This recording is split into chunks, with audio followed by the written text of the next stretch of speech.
ব্যক্তিগত কথা সহকর্মীর সঙ্গে কতটা বলবেন? একান্ত ব্যক্তিগত কথা সহকর্মীকে না বলাই ভালো। আমরা যারা চাকরি বা ব্যবসা করি, কাজের প্রয়োজনে দিনের একটা বড় অংশই তাদের অফিসে থাকতে হয়। এমনও হয়, দিনে যত ঘন্টা আমরা বাড়িতে কাটাই তার চেয়ে বেশি সময় আমরা অফিসে ব্যয় করি। সে কারণেই অফিসে যারা আমাদের সহকর্মী, তাদের সঙ্গে আমাদের এক ধরনের হৃদ্যতাপূর্ণ সম্পর্ক গড়ে ওঠে। সহকর্মীদের মধ্যে হৃদ্যতা নানা কারণেই দরকার। এতে সবাই মিলে কাজ করা সহজ হয়, কাজে মনোযোগ ও দক্ষতা বাড়ে, অফিসে নিয়মিত যাওয়া ও সময় কাটানোর ব্যাপারে ইতিবাচক মনোভাব তৈরি হয়।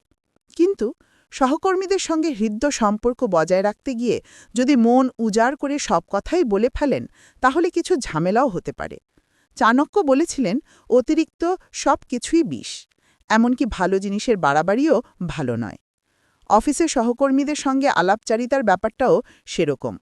তাদের সঙ্গে আন্তরিকভাবে, সহৃদয়ভাবে কথা বলতে হবে ঠিকই, কিন্তু কতদূর কি বলবেন সে ব্যাপারে খানিকটা সতর্ক থাকা পেশাগত উন্নতি ও মানসিক শান্তি দুটির জন্যই জরুরি। অফিসে সহকর্মীরা আমাদের বন্ধুর মতো, কিন্তু পুরোপুরি বন্ধু নন। কথাটা সবসময় মনে রাখা ভালো।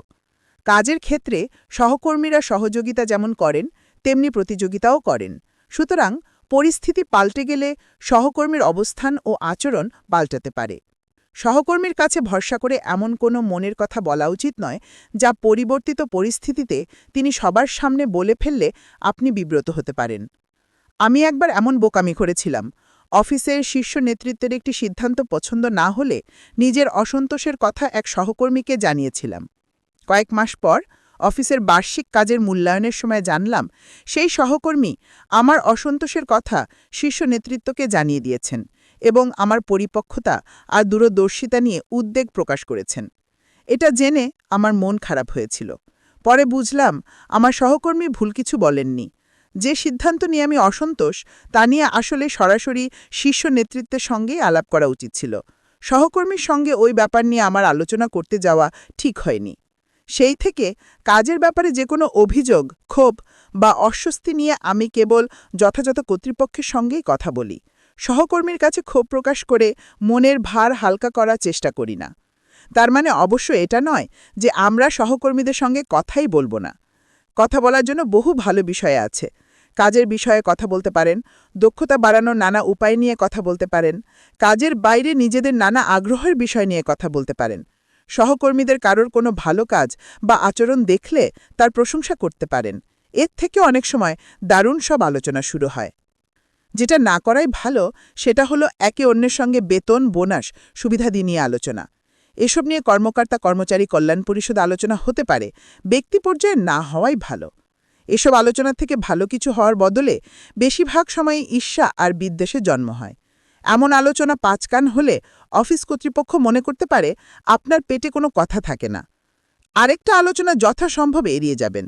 সেটা হলো গুজব আর কুৎসার আলোচনা। দুর্নীতি, হয়রানি বা অপরাধে প্রমাণ পেলে উপযুক্ত কর্তৃপক্ষকে জানান। নিয়ম অনুযায়ী ব্যবস্থা নিন বা নিতে বাধ্য করুন। কিন্তু বিনা প্রমাণে, শোনা কথার উপর ভিত্তি করে কিংবা অনুমানে দুয়ে দুয়ে চার মিলিয়ে কেউ অন্য কারোর নামে মুখরোচক গুজব ছড়াতে থাকলে দ্রুত সেখান থেকে দূরে সরে যান। গুজব রটানো প্রত্যক্ষ অন্যায়, আর সেই রটনায় সাহায্য করা কিংবা নীরব সমর্থন জানানো পরোক্ষ অন্যায়। অন্যায়ের ভাগীদার কেন হতে যাবেন? পেশাজীবন আর ব্যক্তিজীবনকে আলাদা করতে চেষ্টা করুন। রাজনীতি, ধর্ম, মতদর্শের মতো সংবেদনশীল বিষয়গুলো নিয়ে সহকর্মীদের সঙ্গে আলোচনার সময় একটু সংযত থাকা ভালো। মত প্রকাশ করুন, কিন্তু সংঘাত এড়িয়ে চলুন। মানুষ সহজে মত বদলায় না। আপনার যুক্তি যতই প্রবল হোক, আপনার সহকর্মী তা গ্রহণ নাও করতে পারেন। চাপাচাপি করলে হিতে বিপরীত হবে। যতই আমরা পেশাজীবন আর ব্যক্তিজীবনকে আলাদা করতে চাই না কেন, একটা আরেকটার মধ্যে কিছুটা ঢুকে পড়বেই। কিন্তু সব যেন মিলেমিশে একাকার না হয়ে যায়, সেদিকে লক্ষ্য রাখুন। সহকর্মীর দুঃখ, শোক, বিষাদে সান্ত্বনা দিন, কিন্তু তার সঙ্গে প্রেম, বিচ্ছেদ, বিয়ে, সংসার, সন্তান, সম্পত্তি নিয়ে গভীর আলোচনায় যাবেন না। আমরা মনোবিশ্লেষক নই, ব্যারেজ কাউন্সেলর নই, উকিল নই, পুলিশ নই।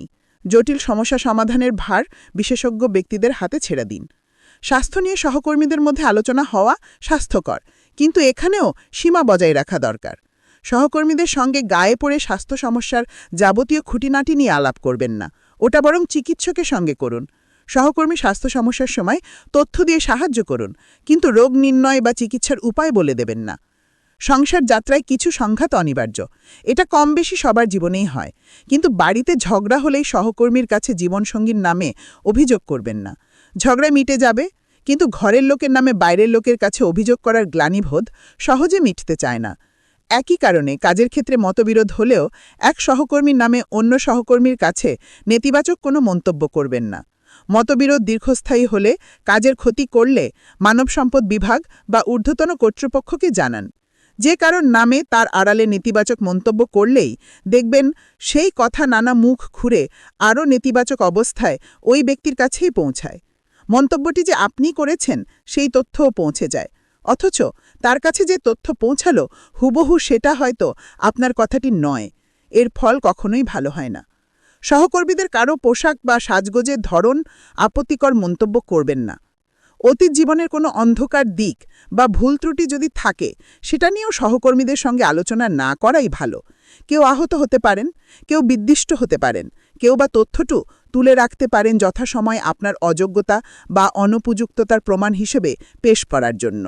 শেষে আরেকটা কথা, সহকর্মীদের কারোর পোশাক, সাজগোজের ধরন, কথা বলার ভঙ্গি আপনার ভালোই লাগতে পারে, কিন্তু তাকে সে কথা যদি জানাতে হয় তাহলে মার্জিত ও শোভনভাবে জানাবেন।